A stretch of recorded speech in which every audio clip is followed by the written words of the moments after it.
Ça y est, le président de la République française se positionne à rapport à l'arrestation, à l'enlèvement de Nicolas Maduro. Venezuela, tout ça. Et il se positionne comment? Il se positionne en faveur de son maître esclavagiste, puisque la France est le caniche des USA, il se prononce en faveur des USA. Alors que, globalement, j'ai vu dans les commentaires, vous étiez tous à condamner, même si vous émettiez des réserves, ce qui est tout à fait normal. La situation est complexe, et c'est tout à fait normal d'émettre des réserves. Là, non, il émet pas des réserves, il applaudit des deux mains. Plus bizarre, Sarah Knafo aussi. Enfin bizarre, oui et non. Sur cette chaîne, je vous ai souvent dit que Sarah Knafo, c'était un Macron féminin. Elle a popé de nulle part, alors vous allez me dire « Non, elle a pas popé de nulle part, avant elle était à la Cour des comptes, etc. » Elle a popé de nulle part sur les médias. Avant, personne la connaissait. Macron non plus, il a pas popé de nulle part. Il était bien quelque part avant. Et il a popé de nulle part. Il a été hyper médiatisé. Et je vous disais que Sarah Knafo était un Macron bis, ferait la même politique que Macron. Mais ils ont tous, même Manon Aubry, etc., été financés et fait leurs études chez l'oncle Sam. Combien de politiciens sont les vassaux des Américains ? Combien de nos politiciens français sont les vassaux des Américains ?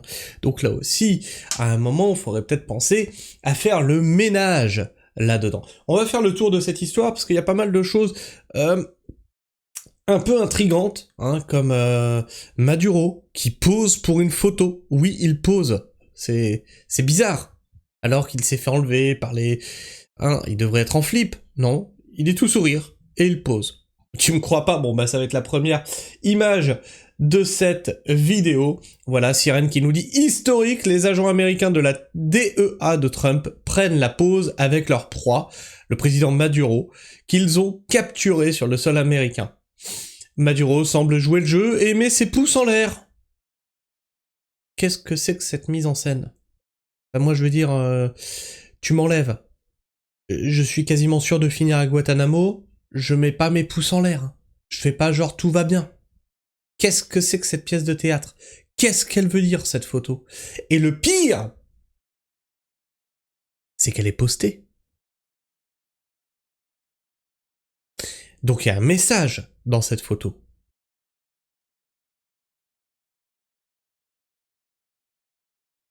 Alors on va pas l'écouter, mais on va lire ce qui se dit dans ce post, parce que c'est pas traduit. Zelensky s'exprimant au sujet de Poutine après la capture de Maduro par les États-Unis. S'il est possible de régler les problèmes des dictateurs de cette manière aussi facilement, alors les États-Unis d'Amérique savent ce qu'il leur reste à faire. Venir t'enlever. Non, parce que c'est pas Poutine le problème. Jusque-là, c'est toi qui continue une guerre que t'as perdue. C'est toi qui as sacrifié tes mecs. C'est toi qui as niqué ton pays. Ok, bon bah le message est passé, les États-Unis, voilà, vous savez ce qu'il vous reste à faire. Bref.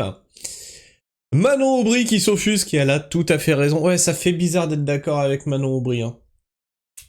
Quand Donald Trump relaie le tweet de son disciple, eh oui les gars, Macron aura définitivement humilié la France, et donc Donald Trump retweet le fait que Emmanuel Macron applaudit des deux mains l'enlèvement de Maduro. Donald Trump, casse-toi, Caracas n'est pas à toi, des centaines de manifestants se rassemblent à la place de la République à Paris pour dénoncer l'intervention militaire des États-Unis au Venezuela. On va écouter ça. Attendez, je me rends compte que juste... Toc toc toc... Là. Voilà.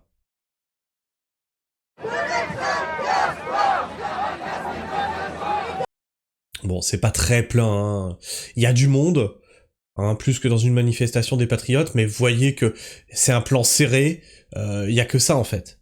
Il y a que ça. Tac tac tac. Ah, quoique, non. Il y a peut-être même moins de monde que dans une... Parce que là, le plan est très serré, donc tu vois que là, ils ont dit, tac, vous vous regroupez tous là sur cette voie, je sais pas... cette route-là, tac, de façon à ce qu'on ait l'impression qu'il y ait du monde, mais il y a quoi, une centaine de personnes à tout casser? Je sais pas, je dis peut-être une bêtise, hein.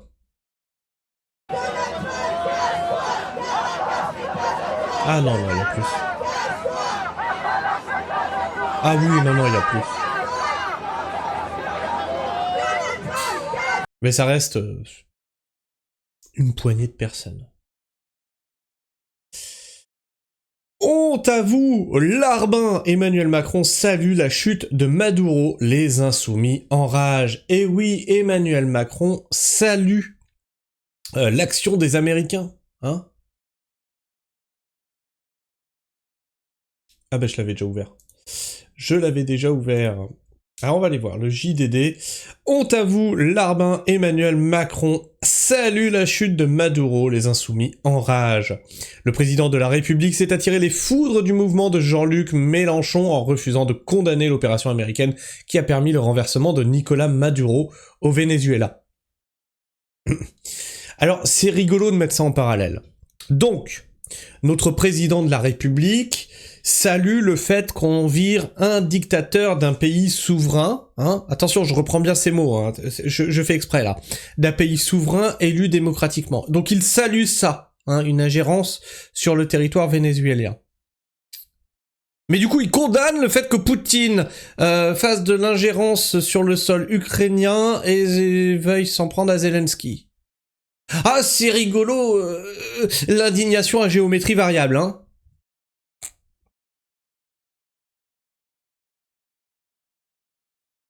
Les tweets d'indignation des insoumis sont tombés en cascade samedi soir pour dénoncer la spectaculaire opération américaine de capture du dirigeant du Venezuela, Nicolás Maduro, mais aussi pour vitupérer la position d'Emmanuel Macron sur le sujet. Je la trouve indigne. Tu peux dire oui, tu vois, comme il y a eu dans mes commentaires, c'est-à-dire que mes commentateurs, hein, qui n'ont pas fait l'ENA, sont plus intelligents que toi et usent plus de mesures que toi, c'est-à-dire que oui, ils mettent de la nuance, c'est-à-dire que dans mes commentaires, les gens ils disaient oui, attends, bah, bon, Nicolás Maduro, quoi qu'on en dise, hein, c'était un narcotrafiquant, etc., son peuple souffrait, etc. Cela dit, ce n'est pas à un autre pays de venir faire la loi chez eux. Voilà. En substance, ce qui s'est dit dans mes commentaires. Les gens usent de nuances. Oui, il y avait des problèmes au Venezuela. Ce n'est pas à un autre pays de venir faire la loi chez nous. Donald, on a des problèmes en France. On a un président qui est soutenu par 7% de la population. Il nous martyrise. Viens faire la loi chez nous. Ce qui n'arrivera jamais.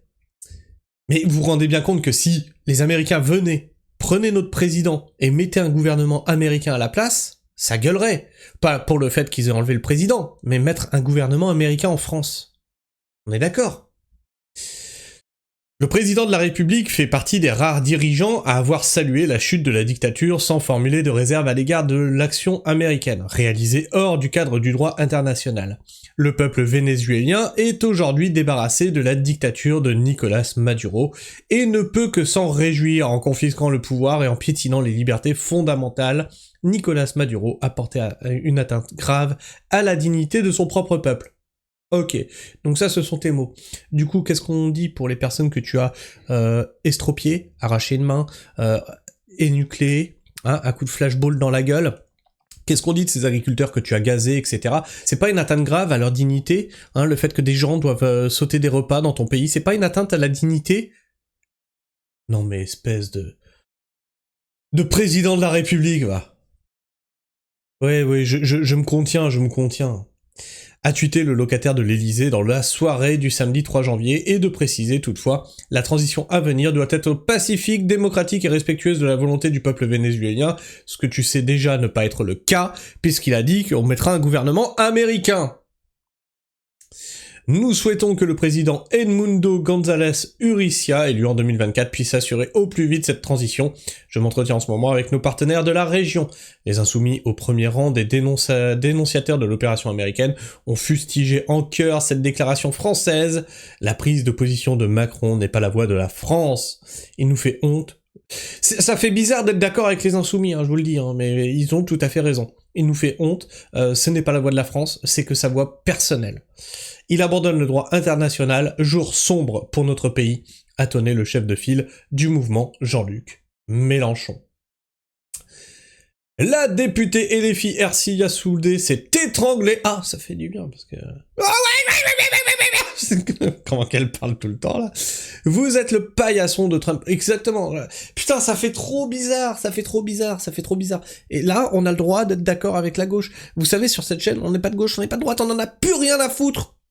Ce qu'il faut, c'est dénoncer ce qui va pas et saluer les choses qui vont dans le bon sens. Là, désolé, c'est la gauche qui va dans le bon sens. La députée LFI Ercilla Soudé s'est étranglée. Vous êtes le paillasson de Trump. Tu es une serpillière à foutre.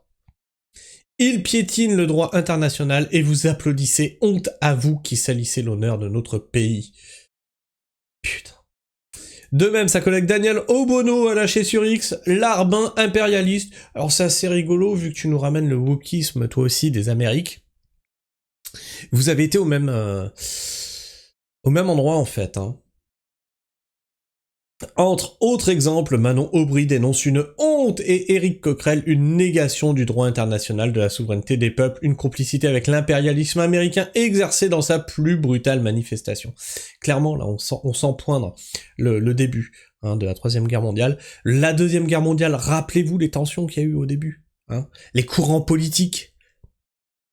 On est là. On en est là. Les États-Unis ont mené dans la nuit de vendredi à samedi une série d'attaques aériennes sur le Venezuela et Donald Trump a annoncé que ses forces avaient capturé et exfiltré son dirigeant. Lors d'une conférence de presse, le locataire de la Maison-Blanche a ajouté que Nicolas Maduro et sa femme allaient être traduits devant la justice américaine, notamment pour narcoterrorisme. Arrête, c'est pas pour les narcotrafics que tu les attaques. Hein. Je pense que si on devait faire le bilan niveau américain, vous êtes pas mal niveau trafic de drogue. Hein. Le leader déchu est arrivé samedi 3 janvier sur le sol américain, des images de l'AFP le montrant, sortant d'un avion sous escorte à l'aéroport Stewart International au nord de New York. Alors ce qui est assez rigolo aussi, est-ce que c'est pas un message qu'il envoie au nouveau maire de New York?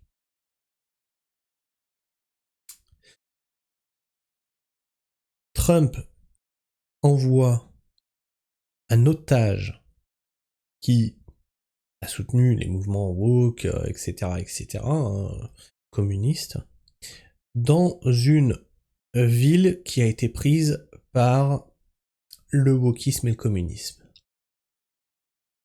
C'est intéressant. C'est très intéressant. Je soutiens pas ce qui a été fait. Le message, par contre, est intéressant.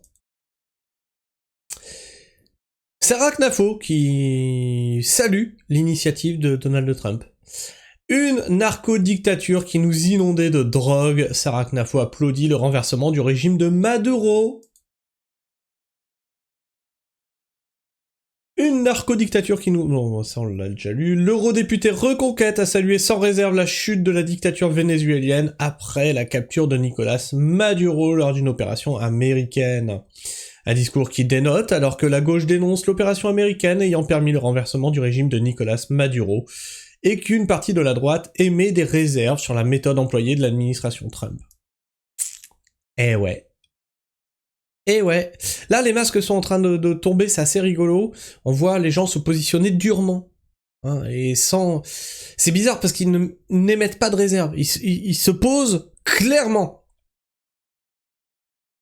Sarah Knafo exprime une position on ne peut plus claire quand une narcodictature est une menace directe, notamment pour le trafic de drogue, en inondant les États-Unis et l'Europe de ce poison, c'est elle qui viole notre souveraineté. D'accord ? Donc on doit applaudir Poutine. Puisque l'Ukraine est une plaque tournante du trafic d'armes. Puisque on l'avait déjà traité, l'Ukraine est une plaque tournante du trafic d'enfants. D'accord ? On l'avait déjà traité, ça. Mais ça, tout le monde l'a oublié. C'était même passé aux infos, c'était passé aux médias, Donc on doit applaudir Poutine qui a envahi l'Ukraine. Ah mais si on veut être droit dans nos bottes, les gars, on peut pas applaudir d'un côté et pas de l'autre. Alors, ce n'est plus de l'ingérence que d'agir, c'est de la légitime défense. Non, c'est toujours de l'ingérence. A-t-elle tweeté le soir du 3 janvier. Ça serait pas de l'ingérence à partir du moment où tu permets au peuple de récupérer son droit, tu permets au peuple de réélire quelqu'un. Non, là tu imposes un gouvernement du pays qui a fait ça. Je suis désolé, ça s'appelle de l'ingérence, que tu le veuilles ou non. Et d'ajouter d'autre part qu'a fait le droit international pour le peuple vénézuélien depuis 1999. Ça par contre elle a pas tort. Hein, on parle du droit international, mais oui, qu'est-ce qu'il a fait pour le peuple vénézuélien tant qu'il était opprimé ? Un peuple affamé par un régime criminel qui a détruit l'un des pays les plus riches du monde et déstabilisé toute la région. Le droit international de Monsieur Mélenchon, peut-être, de Monsieur Mélenchon et consorts, protège les tyrans, parce que c'est pas Jean-Luc, hein, c'est pas JL, et consorts, protège les tyrans contre les peuples, au lieu de protéger les peuples contre la tyrannie. L'eurodéputé Reconquête déclare préférer un réalisme qui sert la liberté et défend nos intérêts qu'un légalisme qui protège les bourreaux qui nous menacent. Les États-Unis, ce qui est rigolo, c'est que je suis assez d'accord avec toi, un réalisme qui sert la liberté et défend nos intérêts plutôt qu'un légalisme qui protège les bourreaux qui nous menacent. Je suis d'accord avec toi, mais ce qui est bizarre, c'est que Macron a salué la même chose. Or lui, c'est le bourreau qui nous menace. Les États-Unis ont mené dans la nuit de vendredi à samedi une série d'attaques aériennes sur le Venezuela et Donald Trump a annoncé que ses forces avaient capturé et exfiltré son dirigeant lors d'une conférence de presse. Le locataire de la Maison-Blanche a ajouté que Nicolas Maduro et sa femme allaient être traduits en justice, notamment pour narcoterrorisme. Le leader déchu est arrivé samedi 3 janvier, donc ça on l'a déjà lu. Le président de la République française, Emmanuel Macron, figure parmi les rares dirigeants à avoir salué sans réserve la chute du régime Maduro. Le rare dirigeant, voilà, on est là, une fois de plus, la honte du monde entier, et on valide le fait d'être le caniche des États-Unis. À la suite de cette opération américaine, s'attirant ainsi les foudres des insoumis. Alors, je sais pas ce que tu penses de tout ça. Nous allons dans la journée faire le tour de cette sombre affaire parce que maintenant Trump se sent pousser des ailes et je vous disais hier que le Canada et le Groenland n'étaient plus à l'abri. Voilà, ça y est, c'est parti les gars, c'est parti. Ah, 2026 commence sur les chapeaux de roue. Bref, je sais pas ce que vous pensez de tout ça, n'hésitez pas à me partager votre avis, votre opinion dans l'espace commentaire, à vous abonner si vous êtes encore là en fin de vidéo, à partager cette vidéo autour de vous bien entendu, à la liker, la booster, la commenter pour faire gigoter l'algorithme de YouTube, à partager la pragmatisme autour de toi, à faire rayonner la pragmatisme autour de toi. Sur ce, moi je vous fais la bise, prenez soin du sol, et restez pragmatiques. Ciao.